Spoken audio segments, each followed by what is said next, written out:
Welcome to LiveDaf, your online Daf Yomi Shir.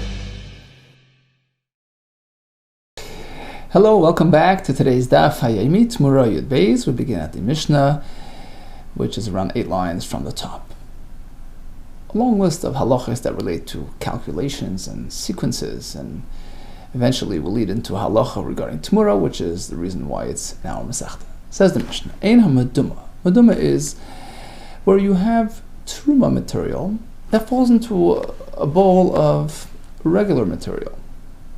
Now, unless you have 100 times as much as that truma, which would nullify the truma, otherwise the whole mixture becomes asr. It's called meduma. Now, suppose a bit of truma drops into a container of chulin. The truma portion in that container being 10%. Now the whole content is asr because it's mixed in with truma. But the truma component comprises only 10% of that general mix. Well, it's sufficient to make the whole thing asr. But now let's say an ounce of that meduma, of that mixture within that first container, separates and falls into another bowl number 2. Question is, do we consider that whole ounce completely asr, as though it's truma? Or do we only consider 10% of that ounce to be truma, as per the proportion of truma in that first mix? Says the Mishnah, the second option is correct. Ein ha-meduma. Meduma material, which had truma mixed into it, if it now separates and falls into another container with more material, it is only going to adversely affect that second mixture as per the percentage of the truma within it, which in this case is merely 10%. Medamea only ela lefi cheshbon, based on proportion. Another similar halacha, which is very, very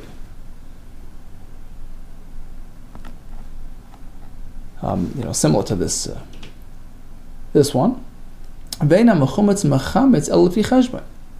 Likewise, you have truma, yeast, sourdough, drops into a dough of regular chulin. The whole mix now becomes asr, is treated like truma. Suppose an ounce of that leavened material separates and gets mixed to another dough number 2. Do we consider the entire piece that came in here as though it's truma? Or no, it's only based on the percentage of truma within it, which is, let's say, 10%. That's the correct way to do it. Vena mechumetz, dough which became a mechumetz and now separated and falls into another dough, it's only going to affect it as per the percentage of truma within it. Mechametz elefi cheshbon.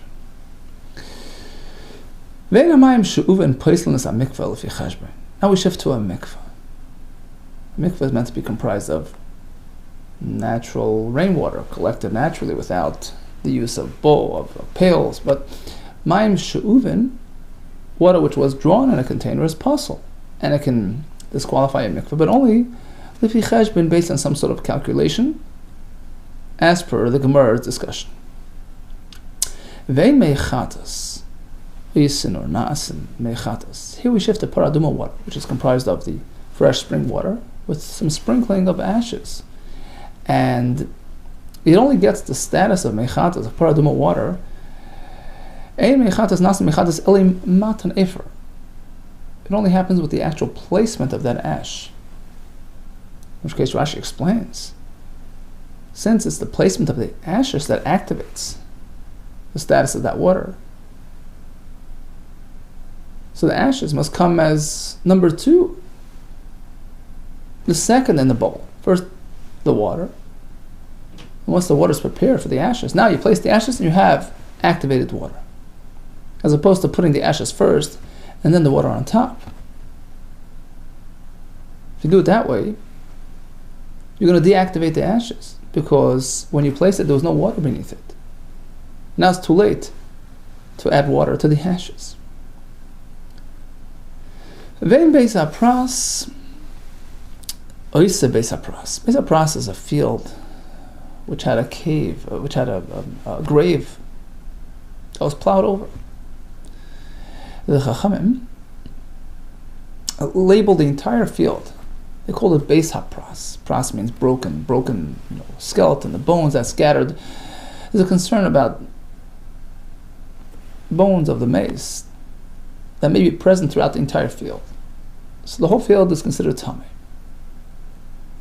Now, the assumption is that the bones will only last up until a certain point of plowing. So you plow the grave, and you drag some bones, and ultimately it's going to, drop along the way. It's going to end at a certain point. Now, let's say you come around and you stick the plow into the ground again at the end of the Beis HaPras, and you start plowing another field next to it, adjacent to the Beis HaPras. You can't extend the Beis HaPras into the next field as well. So the Beis HaPras ends where it ends, and that's it. We don't assume more bones will be dragged further than that.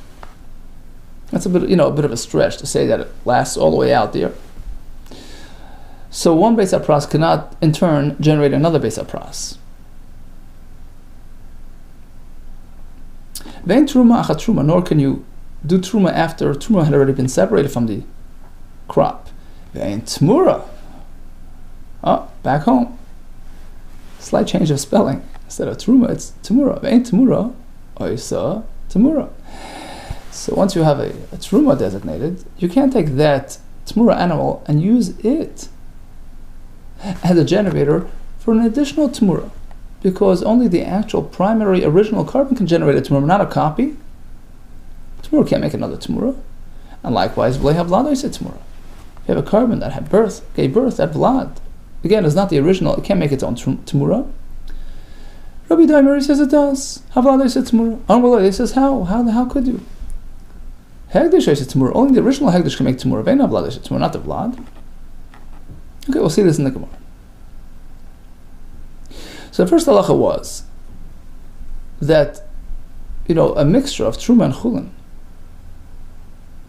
is only considered asur as per the ratio, the proportion, percentage of the truma within it. So the ounce that was separated from the meduma is not fully truma, only 10% of it is truma. And it is treated accordingly.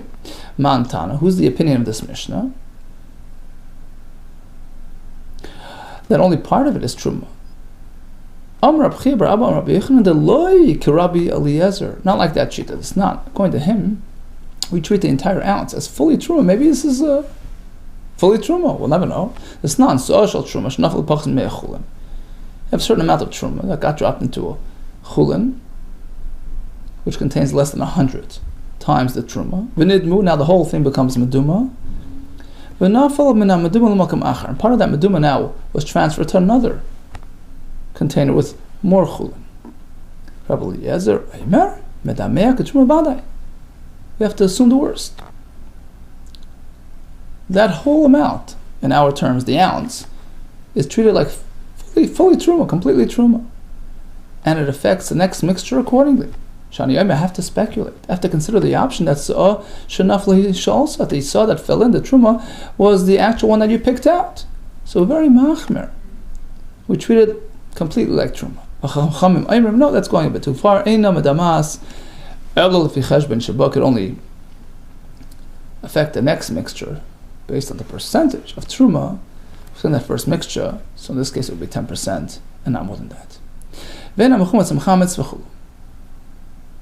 Same thing with a chametz mixture.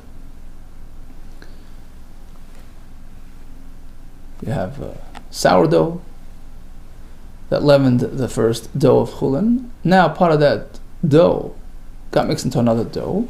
Again, it's only based on percentages.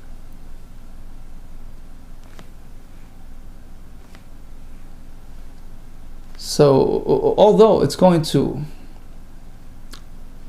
leaven the second dough, but this ounce that came from the first dough is only partially truma. In our case, merely 10%. So you have an element which is going to cause chimutz, but it's only partially asur and partially mutar. It's called zev v'zeh. When you bring about a result, you achieve your goal using a medium, which is part asur and part mutar. Zev v'zeh. It's being caused by two elements working in tandem, where the Isser himself cannot independently achieve that result. According to the Mishnah, which is going to be Shitas Rabbanan, it's mutar. Whereas Rabbi Eliezer holds no. Once again, he disagrees. In fact, they're working together as a team. So even though in this ounce you have a part which is chulin, but since you have the truma working together to achieve the chimutz on the second dough, it's going to make it asur.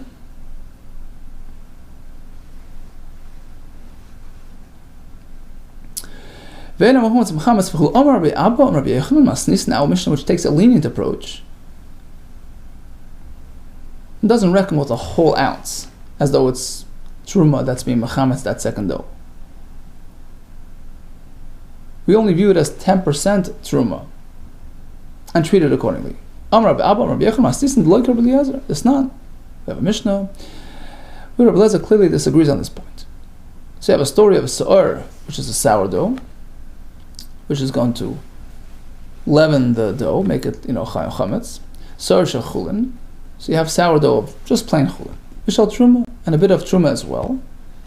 So both portions of sourdough joined together, teamed up, shenavel teches, came into a dough, and caused it to become chametz. But each one could not have achieved it, independent of the other. This element, the truma element within the sourdough, could not have achieved chimutz on its own. Likewise, the chulin element of that sourdough, that clump of sourdough, could not have achieved chimutz. They joined together as a team, and they were mechametz. According to Rabbi Eliezer, we treat it as though the truma achieved the chimutz. The halacha is that truma that's mechametz something, that dough becomes asur, is treated like truma, because the truma had such a profound effect on it, changed its format, it made it mechumetz. Even when the clump of sourdough was only partially truma. It's all based on the last one. Now Rashi goes, the whole explanation based on Gemara elsewhere. The point of Rabbi Eliezer is that even if the Isser element itself could not have achieved this result without the assistance of the chulin portion of the sourdough, still we reckon with the Isser, the presence of the Isser, and the effect is profound. He forbids the nudu. So when he speaks about achar anibo, we follow it's all based on the second one, the last one in. He says that's speaking where the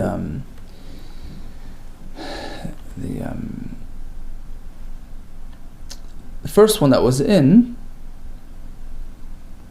was asur, and then the heter fell in, and he removed the isser. So in that case, we could just ignore the isser. That's what he's referring to. But in a standard case, so you have this sourdough which is asur, sourdough which is mutar. Each one on its own could not have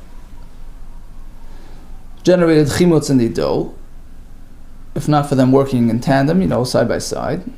Rabbi Eliezer would hold that in a standard case, that they fell in and they're there, nobody removed anything, the new dough was asur. Zev v'zeh goyim is asur. V'chacham no. As long as there was an element of heter as well, you're good. Because the Isser, independent of the heter, could not have achieved this result. So although he's working together as one, he's not the only player. His effect is only based on his strength is only based on his numbers, right? So if he's only 10%, then that's all you have to reckon with. Whether the Isra was first in or second in, doesn't matter. It's never going to affect the dough unless the Isra could achieve chimutz on its own. So clearly our Mishnah, which reckons with percentages, and teaches us that if the Isra element could not have achieved chimutz on its own, you just ignore it, is in line with the Chachamim, unlike Rabbi Eliezer. Next line in the Mishnah, Ben Amayim She'uvin, Poison Samikva. So, Mayim She'uvin can only invalidate a mikveh based on some sort of numbers. Mantana, who's speaking the Mishnah? What are we referring to here? When is the psul of Mayim She'uvin dependent on numbers and amounts? Mantana, Omer B'chi Bar Abba Rabbi Yochanan, Rabbi Eliezer ben Yaakov, going like that, Shita is not. The Sanya, Bryce, Rabbi Eliezer ben Yaakov.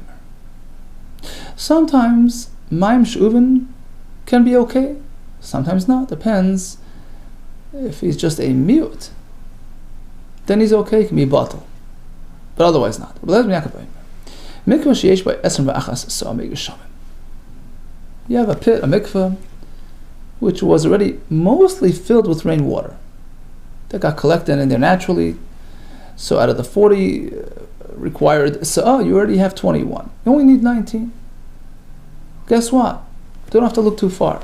Go to a local sink, male bekasev, see, fill up bekasev, the expression on your shoulder, meaning you carry the pail, meaning you can actually collect, in containers. Tashasri, saw 19 of the 40 saw, upaiskal la mikvah. And then direct it to the mikvah. Now Rashi explains, paiskal la mikvah means not direct, don't pour it directly, because it would invalidate the mikvah, and even 3 lug of Mayim She'uvin will invalidate the mikvah. That's the halach. Rather, spill it in sort of in a roundabout way. Rashi explains, you make a little crevice in the ground, a charitz, a little furrow, a little channel on the floor, and then you spill into the channel, and then it will trickle into the mikveh. That's called hamshacha, which is reminiscent of sort of a natural collection. In this case, Chachamim okayed it.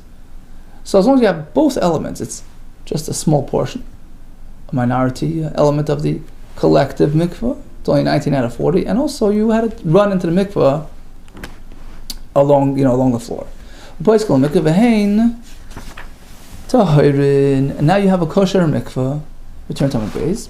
Because even Mayim She'uvin can be certified if in fact it meets both requirements. Revia, which is lashon of roiv, most of the water is kosher water, rainwater, v'amshacha, and by having it drawn into the mikveh in this manner.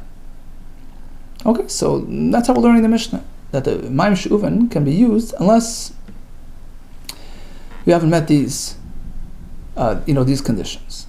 Ein Mayim She'uvin poislan es hamikveh elefi cheshbon means to say that the issue is only if it's lefi cheshbon, meaning if it's more than a miyut. So if it would be 20 saw, it would be a problem. But if it's less, if it's only 19, it's okay. Now we're learning that the Mishnah is presenting to us a lenient approach. That according to Eliezer ben Yaakov, don't think the Mayim She'uvin is always a no-no. No, there's a way to use Mayim She'uvin, as long as it's done in this manner. Apparently, Mechlal the Rabbanan Sari, Rabbanan hold the Revia of Hamshacha Loi. No, this system of Revia and Hamshacha doesn't work at all. Because if you look at the lashon of the Mishnah, right? Ein Mayim She'uvin. No, don't. Rabbanan, you're being too strict. No, I disagree. Mayim She'uvin won't have such a profound effect if it's done right. Apparently, they disagree. They close the door entirely on Mayim She'uvin. Really? Listen to this. We actually found that there's a shita. Eloha d'chiyasa Rabban. Listen to this. Rabban came and he quoted Rabbi Yochanan. She'uva. You have Mayim She'uvin. Shem Shechua, which you sort of drew along the floor here. You spilled along the floor. Kula. Torah. Even if a full mikveh is comprised of this Mayim She'uvin in this manner, it's okay. Who shita is this? Nobody else like that. Mani, loy Rabbanan, loy Eliezer ben Yaakov. Nobody holds like that. Not Rabbi Yaakov. He required that it be a minimum, a miyut. And the Rabban even on that disagreed. Ella Amar Rabba or Rapapa l'pi cheshbon kelim. You're right. You're right. The Rabbanon hold the entire mikvah supply can be supplied in this manner, as opposed to Rabbi Yaakov, who says it has to be no more than a miyut. And that's actually not what the Mishnah is talking about. We're not talking about spilling water into the mikvah this way. Rather, l'fi cheshbon kelim, we're speaking about a fellow who took a pail of mayim she'uven and poured it directly into the mikvah. So if it's 3 lug, right, we said before, it invalidates the mikvah. You should know. There's another condition there. It has to be at least a lug per kli. A lug is something chashav, prestigious amount, and the issur of mayim she'uven is only the Rabbanon, so it has to be something substantial, coming in at a time. So if you have a kli with just a couple of ounces, and you pour it in like that, it's okay. It has to come with a swoosh, it has to come with a quantity. So if the 3 lug, which is the amount of mayim she'uven that can validate a mikvah, distributed throughout 10 containers, each one only having a bit, you pour it in like that, it's not an issue. It has to be plain, evident, clear that it's substantial of mayim she'uven in a kli. That's an issue. So it's all about the number of kelim that you have, the number of containers that the mayim she'uven is coming from. Yosef and Chayni going like that. Shita the Sanya shleishes lug mayim she'uven shnaflu l'mayim or l'mikvah. 3 lug of drawn water that was inserted into the mikvah. What happens? Well, it depends. How much at a time? How many containers it was coming from? B'shnayim shleishes kelim. Whether it was poured out of 2 or 3 or even 4 or 5 containers, psula, place the mikvah and validates the mikvah. By the way, we're speaking that the mikvah wasn't fully filled. So if the mikvah wasn't yet filled and you pour mayim she'uven, it invalidates the mikvah. But if it's a filled mikvah like we have today, then you can add as much as you want. Just a side point. So that's Tanakama. Irrespective of the amount of containers involved. Yosef ben Chayni Omer says no. Each container contains at least a lug. Then you have an issue. But if it's less, it's okay. So if the 3 lug is dispersed between 2 or 3 containers, then it's an issue because each one poured in at least a lug. But if it's distributed further, and that's how our Mishnah is going. The proper sequence of generating mechatas is first the water out of the spring into the kli, and then you add you sprinkle the ashes.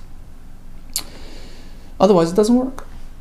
Man Tana, who's this opinion? Amr Reb Chia bar Abba, Amr Reb Yechon, like Reb Shimon, not like Reb Shimon, because he says even though preferably it should be done that way, first water, then ashes on top, but if you do it in the reverse, it also works. The Sani, we have Raisa, Hiktam, Afar Lamai. Now we shift to a different situation where we also have this mixture of water with something, with soil. So this is by the soita, the woman who's straight. So you give it to drink the mei soita, which is comprised of water with some sprinkling of soil, right? So which way do you do it? Water and then offer, or first offer and then water? So there it actually says in the pasuk clearly, the kohen takes the water. Umina offer, yikach hakohen v'nosan elamayim. Clearly the water is already present when he adds the offer. The sani hiktim offer lamayim, possible. If he switches it around, first the offer and then the water, it's possible. Rabbi Shimon machshir, he says it's okay. B'diavad it's okay. I want to see in a minute because he compares it to paraduma, where we find an indication in the pasuk that it's okay as well, even if it's reversed. Reb Shimon Machshir, my time to Reb Shimon, where's it coming from? Tichsiv. Now we shift to paraduma, which is a similar type of configuration. It's water with something else with ashes. Tichsiv v'lachul tami, so they bring for the tami me'afar. Oh, so it's really ashes, but it's spelled with an ayin. Afar sounds like soil. Me'afar shrefas achatos. V'nosan alav, and the pasuk reads v'nosan alav ma'im chaim el keli. So the end of the pasuk seems to indicate that the ma'im chaim el keli is drawn straight into the kli. So first the water is present, then you add the ashes. But the beginning of the pasuk says you take the ashes v'nosan alav ma'im chaim. Sounds like the ma'im chaim comes on top of the ashes. So which way is it? So first of all, on the spelling, let's dwell on the spelling. How did the Afer, will the aleph turn into Afar with an ayin? V'tanya Shimon Oymebchi Afar. Is it Afar? Is it soil? While the Afer, it's ashes. Why the change in spelling? To indicate a connection between both products. Shin hakosub mashmoy. Torah switched from its typical expression. Lodon lidon himenu gzeir shava, to teach us a link between us the afer and the offer of the soita. Nemakan offer. Here it's spelled with an ayin, meaning here by paraduma. V'nemalahan offer, we have the word offer by the soita. Malahan just go over there. We know offer al gabe mayim. Ideally, it should be first the water and then the offer on top, as per the pasuk's instructions over there. Afkan offer al gabe mayim here as well. First you collect the water and then you add the ashes. So that's preferred.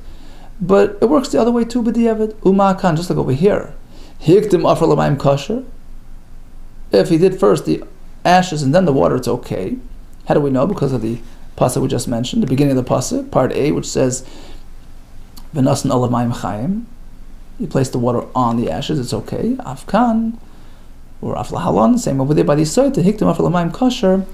So if you first put the soil and the water on top, it's okay. V'chamanol. But how do we even know that by paraduma? You can reverse it. You can do ashes and water on top. Trei kroi ksivi, because in this pasuk we have two parts going in different directions. Part A, v'nasan olav. You place the afer on the water, alma. You place the water on the afer, alma. Afer b'reisha, apparently the ashes come first. And then the pasuk concludes part B of that same pasuk, ma'im chaim el keli, the water straight to the kli. That's first, and then the afer. Okay, tzad. How do you work this out? You can go either way. Ratza, if he wishes to do offer lamata, if he did the ashes on bottom, it works. Ratza offer lamata, if he did ashes on top, it works. And as Taisus points out, that l'chatchila. Rashi points out, Taisus points out, l'chatchila, of course, you have to do the water first and then the soil by the soita, then the ashes by the paraduma, but the Eved works this way too. As opposed to our Mishnah, which disagrees. It's an absolute sequence, you can't reverse it. Tan did on my time. How do you explain the reasoning of our Tan in the Mishnah, that it's got to be, water first and ashes second, and it's critical. Amar loch sefer de krodavka, because we want to focus on the second part of the pasuk. Ma'im chaim el keli. That's absolute. It's got to be the water first and then the ashes. What about part 1 of the pasuk, which seems to say v'nasan olav, that you place the water on top of the ashes? La'arvan just means to say like this: first comes water, ashes on top, and then you overturn it. Rashi says with your finger, you insert your finger and you mix it up. So then it sort of gets all mixed up, and you have the water on top of the ashes. But in terms of initial placement and arrangement of this mixture, first the water and the ashes.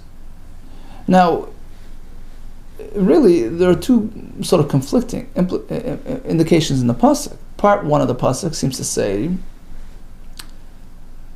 ashes first and water on top. Part B says water first and ashes on top. So why do you pick? My chazal, why did you choose to say the Amr Sefer de Krodavka, that we focus on the second part of the pasuk? Water first and ashes on top, and that's absolute. Duma Reisha Davka, maybe the first part of the pasuk is absolute, that it's ashes first and water on top. Says the Gemara, you can't say it. Lomat says Amrs, you can't say that. Mamatzinu, b'chal makom, just like we find elsewhere, like by the soita water, machshir, the enabler, the activator, the soil that is mixed with the water, lamalo, comes on top. Afkan machshir lamalo, here as well, the ashes come on top. So in conclusion, in both cases, by the Mei Soita, where you have the water mixed with the soil, and the Efer Parah, where you have the water mixed with the ashes, ideally it should be water on bottom and then the element on top. If it's reversed, our Mishnah, which is Shitat Chachamim, invalidated. Reb Shimon says it works. V'diavad. Vein Beis HaPras Yisei Beis HaPras, you can't stretch a Beis HaPras further than its own boundaries. Masisin like Rabbi Eliezer, not like Rabbi Eliezer. Some Rabbi Eliezer Omer, it can be expanded further. If you plow further, it expands further. Beis HaPras is a Beis HaPras. So if he starts at the end of this Beis HaPras, sticks his plow into the ground, starts pulling, we're concerned that there are bones there and they got dragged even further. And this can apply on all 4 sides of the adjacent to this Beis HaPras. For Rabbanon not kama. Now according to Rabbanon, how far can it stretch? Ki Aser of Dima Rosh Lakish Shimbar Abba, it does expand a bit beyond this field. Shalish Sadis. It can expand into 3 fields, or shtei manos, 2 plow lengths. And Rashi explains like this. Whereas Rabbi Eliezer would expand in all 4 directions, Rabbanan say no. it's limited to just either east-west or north-south, depending on how they typically plow in that area. I typically only plow in one direction. So the whole thing is only gzera. They're abundant for concern of possibly encountering a bone. So they limited their gzera. And yeah, if you're plowing, let's say east-west, so another field to the east, another field to the west. That's it. And even that's not a full field. It's only shtei manas. A mana, we'll see in a minute, is 100 amma long. That's a plow section, where we assume whatever bones had been in the plow had already been dispersed and dropped along the way. So 100 amma to the east of the Beis HaPras, yes. 100 amma to the west, yes. But not further, not on the other sides. Mana was considered a plow section. May amma 100 amma, because the Sani, as we learned, Hacheres Akever, if one plowed over a grave, Beis HaPras, the entire field becomes Beis HaPras and is considered metame. Muloi mana, may amma. It goes only until 100, up until 100 amis, where we assume any bone chips that had been dragged along had already sort of dropped along the way. Now, really, there are a couple of types of Beis HaPras. If the precise location of the grave in this field is unknown, so in which case you can't know where it is, you can't know where to start counting the 100 amma. So in that case, it's a din that the whole field becomes Beis HaPras. The entire field within its boundaries is a din of Beis HaPras. But if there was a known kever, a known area that was plowed over, in that case we say the status only extends for 100 amma. Likewise over here, in our story, you have a established Beis HaPras. So this whole Beis HaPras is now tamei. But now he sticks his plow in at the end and it goes further, so that only extends up to 100 amma, at which we assume, at the end of which we assume any remnants had already been discarded. Okay, perhaps let's just continue to the Mishnah. The Mishnah likewise teaches us that you can't duplicate truma. Once you do truma once, you can't do it again. Now, to speak about it, just a simple repetition of truma, that's obviously not a major chiddush. I mean, you can't, of course, once it's truma, why would you do truma? We're speaking about a unique case, as usual. We're speaking about a harvest that was owned by two people. It was a shutfus. And there was a double truma taking. Reuven took truma and Shimon took truma. Our Mishnah says it doesn't work. Rabbi Kivi, our Mishnah is going like Rabbi Kiva, who likewise holds that it's totally invalid. It's not Mishnah Maseches Trumas. Hashutun shetarmu ze'achar zeh. So we have this crop owned by partners, Reuven and Shimon. Reuven took truma. Shimon took truma. What happens? Rabbi Lezer Omer, truma shneim truma. Each one works based on the part that he owns. So you say yesh bereira, right? You can say, it's been now clarified that the truma that I took was on the part that I owned, and the part that you took was for you. Right? So even though he took the full amount of truma, only half of it is considered truma, because I have no business doing truma on your part. So half of the truma, which pertains to my half, works. It doesn't work at all. Because once the second fellow came along and did his truma, what is he telling us? About his interest in the first person doing truma. I'm not interested. I want to do my own truma. I want to do my own mitzvah. So both trumas are not valid. Rabbi Kiva holds aim berera. We can't now go and sort of reveal that retroactively that what I did was on my part. The fact that you did a full truma on the full thing, it doesn't work. And that's consistent with our Mishnah as well. We're talking about a double truma by two partners, and both don't work.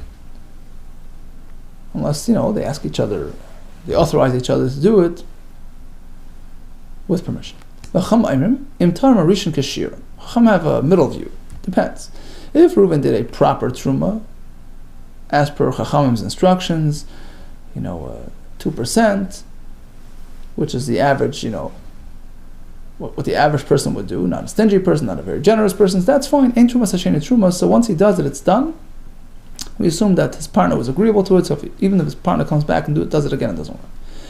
But if the first fellow was stingy, he did only a 60th. Trumas Hasheni Trumas. Now when Shimon comes along to do his Truma, it's understood that he's not agreeable. I don't want a stingy Truma. So that's why it doesn't work, but otherwise it would work.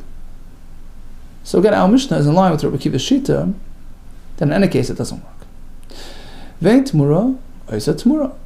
He had a carbon in front of him, and he generated a TEMURAH. Now he's going to take that TEMURAH and try to generate another TEMURAH from that TEMURAH. It doesn't work. My time, the Pasuk says, V'yahu TEMURAH yeh kodesh. The TEMURAH becomes kodesh, but not a double copy. So the TEMURAH itself cannot be a generator of another TEMURAH. And finally, a vlad either. Vein a vlad is a TEMURAH. The vlad of a carbon can't generate a TEMURAH. He's not the original. Damakra, who? Pasuk says, V'yahu u'TEMURAH. Who? The original carbon can generate a TEMURAH, v'lo vlad, but not the offspring of a carbon. B'da'imar vlad is a TEMURAH. The vlad can make a TEMURAH. Damakra. Pasuk says, yeh kodesh. The word yeh covers even a vlad. The rabbi says a vlad. Now, what do Rabbanan do with the word yeh? Rabbanan, the rabbi shegi kamesit. Yeh covers the case of a mistake. So he had a carbon in front of him. He says, I want to designate my black, cow as a substitute. And by mistake, he misspoke and he said white. He was trying to say black, by mistake said white. So typically, when it comes to regular, hegdish and pledges, if you misspeak, you're not obligated. But here it's different. He teaches us that even a shogig, some sort of mistake, has the same status as intentional, as mazid, and it gets activated and applied as well. Perhaps here, since it's not an initiation of a new hegdish, it's just sort of carrying over kedusha, so even any sort of reference, even sort of a garbled reference, will carry over the kedusha and activate this tomorrow. Okay, let's do a quick chazara. We have a long Mishnah comprised of many seemingly unrelated halachas. A lot of it is sequence and numbers and proportions. So if we have a mixture of meduma, we reckon that material as being 10%, let's say 10% of it is truma. So now only 10% is truma, meaning even though it's asur per se, but a part of it leaves the mixture and goes into another mixture, we only treat it as 10% truma. And it makes the second mixture asur only accordingly. Same thing with mechumats. Maim she'uvin. We concluded that it's a halacha regarding the amount of containers that the water is coming from. So 3 lug, only if it's 2 or 3 containers, but not more. By mechatas, it's meant to be water and then ashes. If it's mixed the other way, if it's done in reverse, it would be not be valid according to the Mishnah. Beis HaPras cannot turn into another Beis HaPras. Truma after Truma doesn't work by the shutfin. TEMURAH cannot generate another TEMURAH. Nor can a vlad make a TEMURAH, as opposed to the Chachamim who say it can. As opposed to the Rabbi Yehuda who says it can, based on the word yeh, which Rabbanan used, the Merabah, shegi kemesit. All the best to you, and Hatzlacha.